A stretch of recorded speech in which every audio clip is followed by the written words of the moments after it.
Hey, special educators. Welcome to Teach, Taskbox, Inspire, the podcast dedicated to making your job as a special education teacher easier by making your instruction more fun for you and your students. Inside each episode, you'll learn how to get the most use out of your task boxes in the classroom. I'm your host, Lisa Hollady from Chalkboard Superhero, a veteran special education teacher passionate about empowering you with purposeful teaching strategies, helpful tips and tricks, and other classroom management tools that will help you thrive in your role. Let's get started with today's episode. Hey there, special educators, and welcome back to another episode of Teach, Taskbox, Inspire. I'm your host, Lisa Hollady, and today we're going to be talking about something that every special education teacher has faced at one point in their career. Let's be real, it's burnout. And before you roll your eyes and think, oh, not another episode of teacher self-care or telling me to, light a candle or take a bubble bath, it's not that episode, I promise. But this episode is real talk. I really want to get to the type of self-care and what it actually looks like because, spoiler, it's not a spa day or scented candles. It's about boundaries. It's systems, putting systems in place. It's saying no. It's giving yourself permission to not do it at all. So if you're listening while driving to summer school or cutting lamination or, hiding in your car with an iced coffee, you're in the right place. So let's be honest. Self-care has kind of been hijacked. Let's start with something important. The self-care message in education has been totally watered down. We've been asked to, quote unquote, take care of ourselves, but then we're also expected to attend 6 different IEP meetings in a day, handle behavior escalations, putting out fires, teaching differentiated groups, running data collection, covering for our peers who are out, all without complaining. And when you're exhausted and express that, you're met with a cutesy poster in the staff lounge that says, you can't pour from an empty cup. Yes, thank you, I know. But can someone please cover my class so I can fill my cup? So in this episode, I want to offer you a different version of self-care. And I know I'm kind of on the self-care train, but it really is important. The mental health care crisis in this country is getting out of hand. And it's because a lot of employers are gaslighting us, right? They are expecting way too much out of us and we're not getting much in return. We have got to start setting boundaries. So in this episode, I want to offer you a different type, one that's real, one that's sustainable, one that really honors the fact that you're a professional doing some of the most demanding work in education and you deserve better tools. Not just better candles. All right, the first thing that I want to talk about is setting boundaries. These boundaries are going to protect your time and your sanity. This is the number one reason. Boundaries are not rude. They are absolutely necessary. So let's be honest, special ed teachers are often the ones who say yes to everything. We go to every meeting, we support everyone else's needs, we're asked to sit on every single committee because we're so flexible. But flexibility without boundaries is a fast track to resentment and exhaustion. So let me tell you a story. I was in an elementary school one year and I had a principal who came to me and said, I need you to stay 40 minutes after your contract hours every single day because this student is not going to get picked up by the bus and her parents can't get here in time. I told that teacher, absolutely not. I leave at contract hours. I have a special needs son at home that I need to get to. At this point, Jacob was only 3 months old and he came home on oxygen and a sleep apnea machine, and I was not staying. She was flabbergasted and absolutely so angry at me. And she said to me, no one has ever told me no. And I said, I'm so sorry to be the first one to tell you no. And she kept saying things like, you have to be a team player. We're all in this together. And I absolutely refused. I ended up leaving that school because of the toxicity that ended up taking over my entire life. But it is okay to say no. So here's what boundary setting can sound like in a school setting. You might say, I'm happy to help with that, but I'll need to circle back during my planning time. Or I can't meet today, but I'm available Thursday morning. Or that's not in my schedule, but I'd love to brainstorm a different way to support. You don't have to be confrontational. You just have to be clear. Homework. Yes, I'm giving you homework. I want you to pick one thing you're currently doing out of guilt or habit. And I want you to create a boundary around it. And if you're listening to this episode in the summer, I want you to go into the school year thinking about this. Write it down. What did you used to do? Practice the wording. It can be uncomfortable at first, but I promise it gets easier. All right, step 2, learn the power of a stop doing list.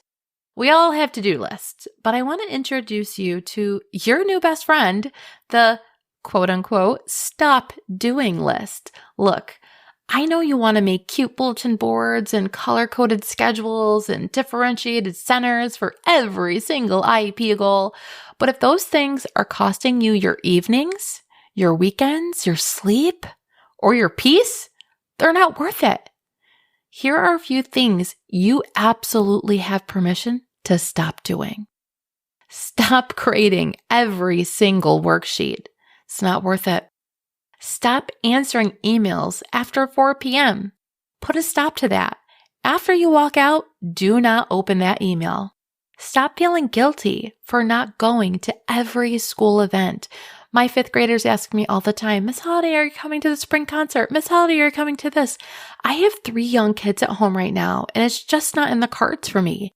Before, when I didn't have kids and it was just me and my husband, I would go to everything. But this stage of my life, it's just not in the cards. I want you to pick 2 to 3 things that you will intentionally stop doing this coming up school year, and I want you to stick to it. Step 3, schedule recovery time, just like you schedule IEP meetings. We put IEP meetings, parent phone calls, and any data review sessions on our calendar, whether it's a physical calendar, your lesson planner, or your Google Calendar, whatever calendar you use.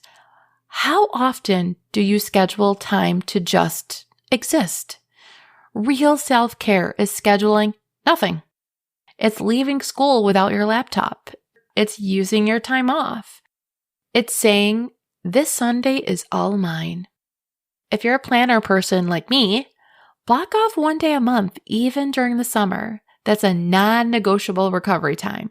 This could be, binge watching Netflix or taking a walk or literally just sitting in silence. And if you have young kids at home, work it out to where the kids aren't home or you have that time away that is just you time. If you're a list maker, add rest to your list so you can cross it off proudly. All right, step 4, learn to say no without ever explaining yourself. Okay, I agree. This one might be the hardest, especially as women in education. We're often kind of conditioned to be agreeable, helpful, self-sacrificing, right? So saying no can feel wrong or like we're letting someone down, especially if you're a people pleaser. But saying no is not a rejection of someone else. It's a protection of yourself. You don't need to say, sorry, I have a lot going on at home, or I feel so bad, but I just can't, or I'm swamped, but if you really need me, you can just say, I won't be able to, period. Full stop. You are allowed to protect your energy without guilt. In fact, your students need you to. All right, step 5, build your circle, because isolation is a burnout trigger. Let's talk about how lonely special ed can feel. We're often the only one in the building doing what we do. We're not teaching the same curriculum as our grade level team. And I'm speaking specifically to those who are in a self-contained setting. Sometimes our students have complex needs. We're juggling behaviors and academic gaps and legal paperwork all at once. You need a circle of people who get it. That might be your SPED team, your paraprofessionals. Maybe it's an online community. I know that I run a few different special education online communities, like a Facebook group And it's amazing to hear from different people who just kind of get it. Or maybe you have a few teacher besties you vent to during lunch. Whoever it is, hold on to them tight. But if you don't have that, create it. Reach out, DM someone. If you follow somebody on Instagram and you connect with them, don't be afraid to send them a message, like their content. And again, join a Facebook group. Burnout thrives in isolation, but it shrinks in connection. So make those connections with your peers. All right, step 6, and this is my final step. Talk to yourself like you talk to your students. So let's wrap this up with something that's really important. You're not a failure because you had a hard day. You're not lazy because you didn't bring home the work that was sitting on your desk. You're not selfish because you protected your peace. You're doing an incredibly complex job with heart and grit and grace, and you deserve to speak to yourself with the same compassion that you offer every single student in your room. So the next time you feel like you're not doing enough, I want you to imagine, what would you say to a student who's overwhelmed, overworked, and trying their best? Say that to yourself. So self-care isn't a bath bomb. It's not a Pinterest quote or Sunday night face mask. It's systems, guys. It's support. It's silence. It's saying no. And it's also reminding yourself that you matter, even when the to-do list says otherwise. So that's all I have for you guys today. And if this episode resonated with you at all, please send it off to a teacher friend and let's talk about it. Let's make this kind of self-care the norm, not the exception. And if you're looking for ready-to-use supports, community, and monthly resources to lighten your load, make sure you join my Teach TestBox Inspire membership. I'd love to support you even more. That's all I have for you guys. Talk to you later. Bye-bye. Thanks for tuning in to this episode of Teach TestBox Inspire. I hope you've gained some tips and motivation to fuel your week ahead. If you're ready to explore more strategies for empowering your students as independent learners, be sure to dive into my free training at chalkboardsuperhero.com/training.